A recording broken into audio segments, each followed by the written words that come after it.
Ni miaka 6 sasa tangu kitokee kifo cha Naomi Orest Malijani ambaye aliuawa na mmewe kisha mwili wake kuchomwa moto na kwenda kufikiwa kwenye shamba la migomba. Na Mahakama Kuu Kanda ya Dar es Salaam ikatoa hukumu kwa mumewe ambaye ametenda kosa hilo kuhukumiwa kunyongwa hadi kufa. Leo tarehe 14 mwezi wa 3 mwaka 2025. Familia imekabidhiwa mabaki ya mwili wa Naomi Orest Malijani na imefanyika ibada ya kuaga mabaki hayo nyumbani kwao hapa Mtoni Kijichi. Na hapa na kusogezea kaka wa marehemu akisoma historia ya marehemu tangu kuzaliwa mpaka kifo kilipomkuta, lakini pia yale ambao walikutana nayo mpaka kufikia siku ya hukumu kutolewa. Anatuelezea jinsi ambavyo mchungaji wa kanisa la Naomi alitaka kuongwa gari aina ya V8 ili mradi tu aseme ushahidi wa uongo. Jinsi IGP Wambura kipindi hicho akiwa ZDCO alivyoweza kuwasaidia baada ya polisi Kigamboni kukataa kufungua shauri la kesi hiyo. Lakini pia anaelezea yale ambayo alikutana nayo aliyepewa kazi ya kumpima afya ya akili mume wa Naomi. Mnamo tarehe 15 mwezi Mei 2019, Naomi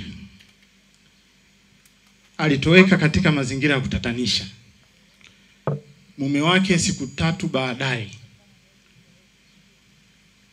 alikuja nyumbani kwa baba yetu mdogo maeneo ya Mabibo, akija na taarifa iliyoambatana na meseji alizodai kuwa alikuwa ametumiwa na mkewe kwamba amesafiri nje ya nchi kutokana na kuchoshwa na migogoro ya ndoa yao na ameamua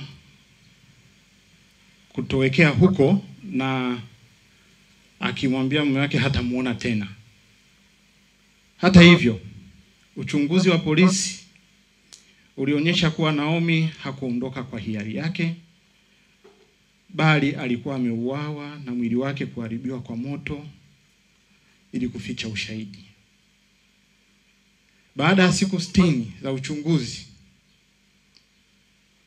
zikiongozwa na vyombo vya ulinzi na usalama, familia na wachunguzi binafsi, katika hali ya kushangaza ambayo ilikuwa ni siri kuu, siri ya mtu mmoja,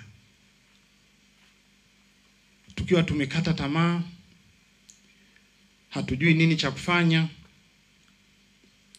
tulikata shauri la kufunga na kuomba.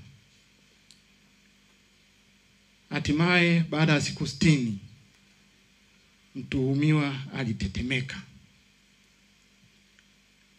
na katika hali ya kushangaza alikiri yote aliyoyafanya, akiongoza jeshi la polisi hatua kwa hatua, akielezea jinsi alivyompiga kwa kipigo ambacho hakimithiliki,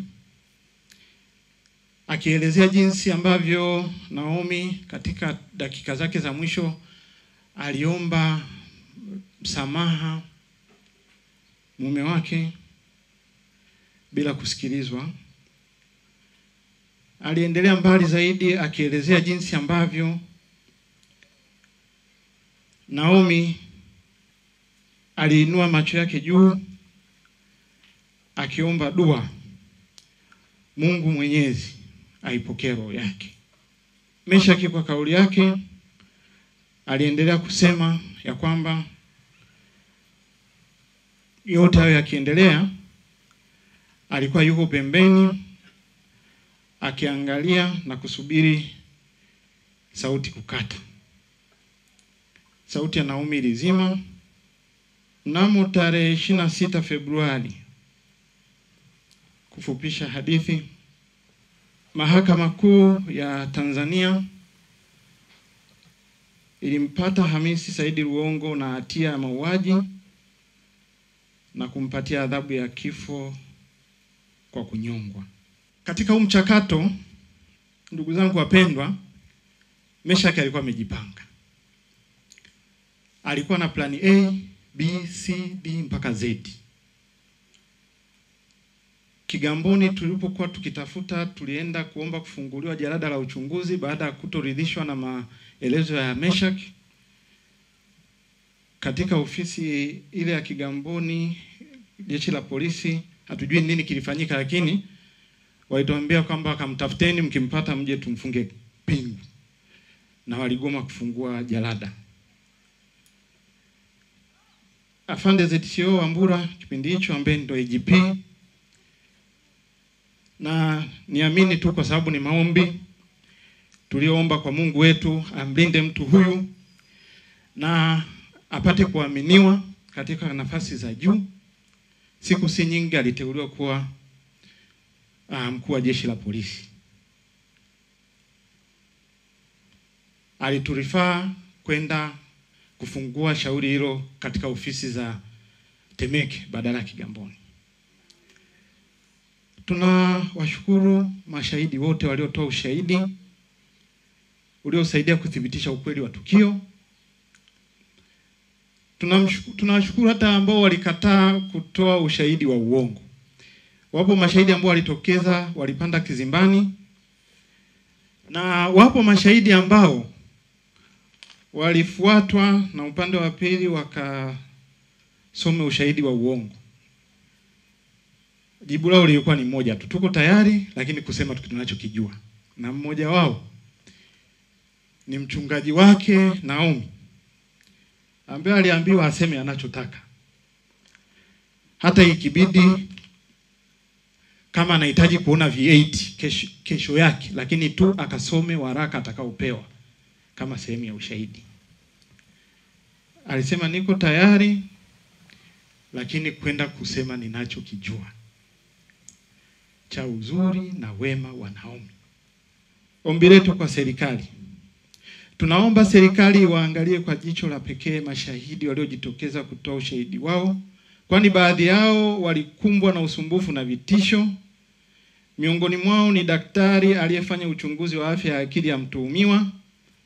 Alivamiwa siku chache kabla ya kutoa ushahidi wake mahakamani kwa lengo la kuporwa ripoti halisi aliyokuwa anakuja nayo kuiwasilisha, baada ya ripoti halisi iliyokuwa kwenye jalada kuchakachuliwa, ikionyesha kwamba mtuhumiwa alikuwa na akili, hakuwa na akili timamu. Hata hivyo, daktari huyu ambaye hatukuwahi kumuona hata hapo kabla, hatujui